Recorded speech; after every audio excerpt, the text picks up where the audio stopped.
ಇನ್ಫರ್ಟಿಲಿಟಿಯಲ್ಲಿ 30% problem female ಅಲ್ಲಿ ಇರ್ಬೋದು.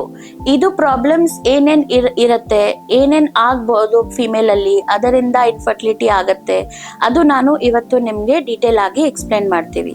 So female ಅಲ್ಲಿ ಫಸ್ಟ್ ಥಿಂಗ್ ನಿಮ್ಗೆ ಅರ್ಥವಾಗಬೇಕು, ಪ್ರೆಗ್ನೆನ್ಸಿ ಮಹಿಳೆದು ಫ್ಯಾಲೋಪಿಯನ್ ಟ್ಯೂಬ್ ಅಲ್ಲಿ ಆಗತ್ತೆ. ಅಂದ್ರೆ ಮೊಟ್ಟೆ ಜೊತೆ ವೀರ್ಯನು ಫ್ಯಾಲೋಪಿಯನ್ ಟ್ಯೂಬ್ ಅಲ್ಲಿ ಭೇಟಿಯಾಗಿ 5 ದಿನ ತನಕ ಭ್ರೂಣ ಬೆಳ್ಳಾಗಿ ಆಮೇಲೆ ಗರ್ಭಕೋಶಗೆ ಬರುತ್ತೆ.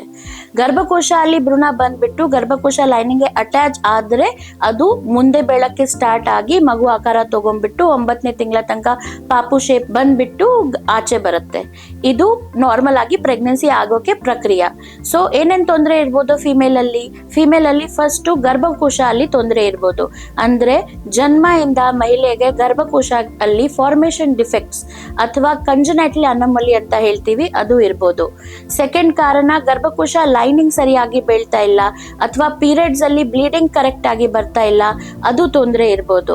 ಥರ್ಡ್ ಪ್ರಾಬ್ಲಮ್, ಗರ್ಭಕೋಶ ಅಲ್ಲಿ ಗಡ್ಡೆ ಇದೆ, ಫೈಬ್ರಾಯ್ಡ್ ಅಂತ ಹೇಳ್ತೀವಿ ಅಥವಾ ಅಡಿನೋಮಯೋಸಿಸ್ ಅಂತ ಹೇಳ್ತೀವಿ, ಅದರಿಂದ ಕೂಡ ಗರ್ಭಕೋಶ ಅಲ್ಲಿ ಪ್ರೆಗ್ನೆನ್ಸಿ ಪ್ರತ್ಯಾರೋಪಣೆ ಆಗಕ್ಕೆ ಕಷ್ಟ ಆಗುತ್ತೆ.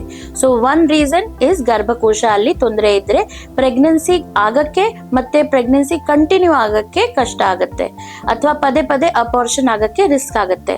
ಸೆಕೆಂಡ್ ಕಾರಣ ಏನಿರ್ಬೋದು, ಫ್ಯಾಲೋಪಿಯನ್ ಟ್ಯೂಬ್ಸ್ ಯಾವ ಕಡೆ ಮೊಟ್ಟೆ ಜೊತೆ ವೀರ್ಯಾಣು ಭೇಟಿ ಆಗತ್ತೆ, ಅದು ಟ್ಯೂಬೆ ಕ್ಲೋಸ್ ಇದ್ರೆ ಅಥವಾ ಟ್ಯೂಬೆ ಕೆಲಸ ಆಗ್ತಾ ಇಲ್ಲ ಅಂದ್ರೆ ಮೊಟ್ಟೆ ಜೊತೆ ವೀರ್ಯಾಣು ಯಾವಾಗ್ಲೇ ಭೇಟಿ ಆಗಿಲ್ಲ ಅಂದ್ರೆ ಭ್ರೂಣ ಆಗಲ್ಲ ಮತ್ತೆ ಪ್ರೆಗ್ನೆನ್ಸಿ ಆಗಲ್ಲ.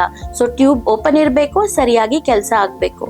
ಥರ್ಡ್ ಕಾರಣ ಏನಿರ್ಬೋದು, ಅಂಡಕೋಶ ಅಲ್ಲಿ ಕರೆಕ್ಟ್ ಸಂಖ್ಯೆ ಅಲ್ಲಿ ಮೊಟ್ಟೆ ಇರಬೇಕು. ತುಂಬಾ ಜಾಸ್ತಿ ಸಂಖ್ಯೆ ಅಲ್ಲಿ ಮೊಟ್ಟೆ ಇದ್ರೆ PCOD ಇದೆ ಅಂತ ಹೇಳ್ತಾರೆ, ಅದು ಇದ್ರೆ ಕೂಡ ಪ್ರೆಗ್ನೆನ್ಸಿ ಆಗೋಕೆ ಕಷ್ಟ ಆಗುತ್ತೆ. ಬಿಕಾಸ್ ಕರೆಕ್ಟ್ ಆಗಿ ಮೊಟ್ಟೆ ಬೆಳೆದ್ರೆ ಕ್ವಾಲಿಟಿ ಚೆನ್ನಾಗಿರಲ್ಲ, ಅದಕ್ಕೋಸ್ಕರ ಚೆನ್ನಾಗಿ ಕ್ವಾಲಿಟಿ ಭ್ರೂಣ ಆಗಲ್ಲ. ತುಂಬಾ ಕಡಿಮೆ ಸಂಖ್ಯೆ ಇದೆ ಮೊಟ್ಟೆಗೆ, ತುಂಬಾ ಜನ ಹೇಳ್ತಾರೆ ನನ್ ಮೊಟ್ಟೆ ಸಂಖ್ಯೆ ಕಡಿಮೆ ಐತೆ ಅಥವಾ AMH ಕಡಿಮೆ ಇದೆ. ಯಾವಾಗ ಮೊಟ್ಟೆ ಸಂಖ್ಯೆ ಕೂಡ ಕಡಿಮೆ ಇರುತ್ತೆ ಆವಾಗ ಕೂಡ ಪ್ರೆಗ್ನೆನ್ಸಿ ಆಗೋಕೆ ಕಷ್ಟ ಆಗುತ್ತೆ, ಬಿಕಾಸ್ ಭ್ರೂಣ ಆಗಕ್ಕೆ ಒಳ್ಳೆ ಕ್ವಾಲಿಟಿ ಮೊಟ್ಟೆಯೇ ಸಿಗಲ್ಲ.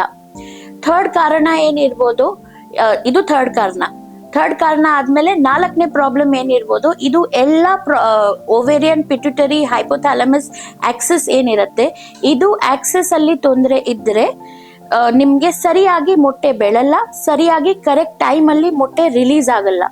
ಇದರಲ್ಲಿ ಹಾರ್ಮೋನಲ್ ಇಂಬ್ಯಾಲೆನ್ಸ್ ಇದೆ ಅಂತ ಹೇಳ್ತೀವಿ. ಈ ತರ ಪ್ರಾಬ್ಲಮ್ ಇದ್ರೆ ಕೂಡ ಪ್ರೆಗ್ನೆನ್ಸಿ ಆಗಕ್ಕೆ ಕಷ್ಟ ಆಗ್ಬೋದು. ಇದು ಬಿಟ್ರೆ ಬೇರೆ ರೇರ್ ಆಗಿ ಪ್ರಾಬ್ಲಮ್ಸ್ ಏನಿರುತ್ತೆ, ಪಿಟ್ಯುಟರಿ ಅಡಿನೋಮಾ ಅಂದ್ರೆ prolactin releasing tumours in brain ಅಥವಾ ಥೈರಾಯ್ಡ್ ಇಂಬ್ಯಾಲೆನ್ಸ್ ಇದ್ರೆ ಅಥವಾ ಆಟೋ ಇಮ್ಯೂನ್ ಡಿಸಾರ್ಡರ್ ಇಂದ ಪ್ರೆಗ್ನೆನ್ಸಿ ಆಗ್ತಾ ಇಲ್ಲ, ಈ ತರ ಕಾರಣ ಕೂಡ ಇರ್ಬೋದು. Apart from that endometriosis and malignancies can be also some reasons in female ಯಾವ್ದಿಂದ ಬಂಜತನ ಅಥವಾ ಇನ್ಫರ್ಟಿಲಿಟಿ ಬರುತ್ತೆ.